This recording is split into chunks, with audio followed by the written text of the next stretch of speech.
The first part reads like a thriller. It is a scarcely believable account of the dodgy strategies management implemented to first silence and then rid themselves of their one and only troublesome staff counsellor. In the process, the story unpacks many maladies affecting large modern-day organisations. These include what Bernie and others have mentioned about polyanerism, the abuse of power, and bullying. The story also chronicles the ethical and cultural atrophying of the public service. This primarily the result of the introduction into the service of private sector practices. No one escapes Michael's forensic analysis, not even himself. And anyone who works in a large organisation is likely to find themselves somewhere in the story as protagonist, antagonist, foil, victim, or some other supporting character.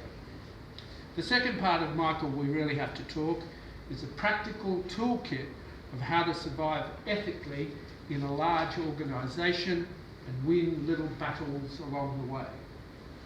In the recent Four Corners program, the whistleblower, Edward Snowden, said in a web link from Moscow, "Love me, hate me, but think about what matters in the issues.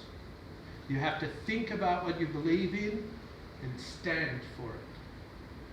After listing a number of tools in the toolkit, the second part of the book, Michael says there is one tool you cannot see.